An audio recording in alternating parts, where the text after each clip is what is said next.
Hello Taurus, Sun, Moon, Rising, and Venus signs. Kamusta kayo? Sana ba'y nasa mabuti kayong kalagayan? Welcome back po sa Star Tarot. Kung bago kayo dito, welcome din kayo. Thank you sa inyong support. I truly appreciate it. God bless you all. Taurus, pauna mensahe ninyo, not. Ayan, unsuccessful plans. Parang meron kayong mga plano dito na hindi nag-materialize, no? Or hindi nag-come to fruition. So, this could be a reminder for you, Taurus, na wag kayong malungkot, no? Wag kayong malungkot if there are plans, no, na hindi naging successful. Kasi isa lang ibig sabihin niya, no? That's not for you, no? It's not for you. Otherwise, bibigay yan sa'yo ng universe, no? Kasi siguro na, pinagsikapan mo, pinagtsagaan yan, diba? But the fact na dininay sa iyo ng universe ang bagay na yan, kung ano man yan, ibig sabihin, that's not for your best interest. It's not for your highest good. And for sure, kapag pag nagdi-deny, no, yung universe ng mga kung anong gusto natin, ibig sabihin, He is preparing something so much better than what you were expecting, no? Kaya wag kayong mag-alala, right? Better ones coming. We have spare heartache over what you no longer have. Maaaring related ito dito, no? So masama pa rin ang inyong loob, dumudugo pa rin ang puso ninyo kasi siguro nga frustrated kayo dahil may nawala sa inyo. Now maybe that's an opportunity na na-miss niyo, maaaring ganon. We have sunrise. Wow. So, there are new creative ideas coming your way. May mga bagong ventures kayong papasukin sa ngayon. You are going to start. No? So, that's really good. Kasi, maganda. No? Maganda ang realizations ninyo rito, Taurus, na kung meron man ganito nangyari, no? Ibig sabihin talaga, no? Hindi yan para sa'yo at bukas ang isip ninyo rito, no? Na that's not the end of the world. Diba? That's not it. No? Kaya handa kayo dito na magsimula ng bagong buhay, magsimula ng bagong venture, magplano ng mga panibago, no? Kung ano man ang dadating sa isip ninyo. Wow, may kayamanang parating si Taurus, no? So this is financial gain, this is material success, financial success coming your way. Magiging yayamanin si Taurus. We have tortoise. Slowly but surely getting ahead. Yan. Ito yung maganda, diba? Na diskarte. Kasi kung tayo'y nagmamadali, we are trying to rush something, mas lalong nabubulilyaso, diba? Mas lalong nasisira, mas lalong nahihirapan tayo, diba? Kaya dito na lang tayo, kahit mabagal, at least sigurado kang umuusad ka kahit mabagal man ang galawan, hindi ba? At least may progress, no? At maingat, you're going to take things cautiously, no? We have hills, obstacles to overcome. Ayan, so, well, normal yun, no? Sa buhay, wala namang journey that is perfect. Lahat, no?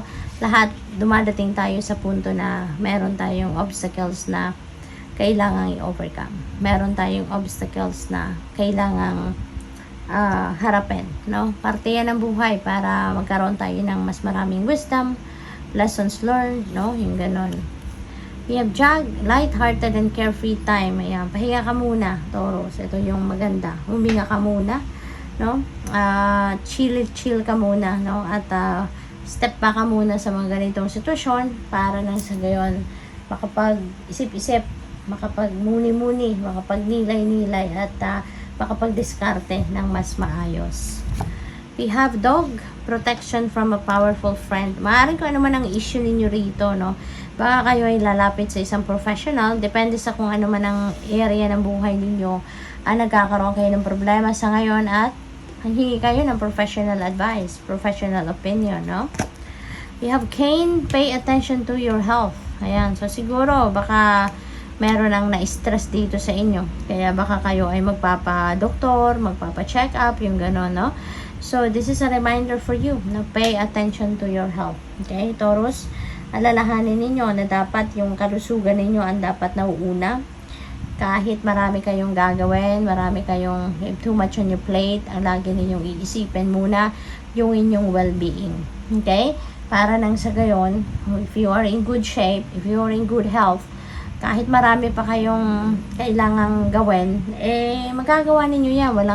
Huwag kayong mag-alala. Kasi, when you are in good health, diba? Anything, you can do anything. Kaya alagaan muna ang inyong sarili. Okay? We have flute. There is a disappointment in a friend or lover. Ayan, baka may sutil. Baka nagsusutil-sutilan dito yung nire-request mong kaibigan or person ninyo. Baka hindi kayo sinusunod, kaya maaaring ma-disappoint kayo. Wow, meron tayong wealth, meron tayong coins, money will be coming to you. Yun ang sabi ng card na to. So, baka talaga, no? Meron dadating na kaperahan para sa iba sa inyo, Taurus. So, ihanda mo na yung mga wallet mo. Linisin mo na, tanggalin na yung mga resibo, tanggalin na dyan yung mga listahan, at anything, no? Basura na nandiyan sa inyong wallet at bigyan ninyo ng space. Bigyan ninyo ng lugar ang kayamanan na to at ang kaperahan na to, no? Na dadating. We have peace and harmony. Ayan. So, finally, makakatulong yung pag-step back ninyo sa kung ano man ang nagpapa-stress sa inyo yung mga ito, no? At you will find a harmony within yourself and you are going to embrace peace, no? So, maganda kasi magkakaroon na kayo ng kapayapaan sa inyong isipan, okay? We have elephant, a long journey, either physical or mental, will leave you wiser at the end. Ayan. So, baka may long distance travel ang iba sa inyo rito. So, good luck po. Baka kayo ay mag-abroad or baka kayo ay uuwi from abroad, no? Maaring ganun. Dahil din, ano, siguro marami kayong wino-worry sa ngayon. Kaya, maaaring nag-mental travel kayo at medyo siguro malayo-layo na ang nararating ng isip ninyo. Malalim, no? Ang iniisip ni Taurus. Finger, warning you of a problem either now or in the near future. Ayan. So, magandang merong ganito para maging cautious na kayo, no? So, mag-iingat na kayo, maging cautious kayo, aware kayo sa mga sinasabi ninyo, sa mga nakakausap ninyo, sa mga diskarte ninyo sa buhay, sa mga desisyon na gagawin ninyo, no? So, dapat, ano na kayo, ang tawag dito, maging aware kayo, no? Sa mga steps na gagawin ninyo sa ngayon. Dapat talaga slowly but surely kayo, no? Para maiwasan ang problema or maiwasan ang pagdating ng problemang ito. Ayan, so nalaglag na siya. We have news is on the way. Ayan, baka may hinihintay kayong balita, no?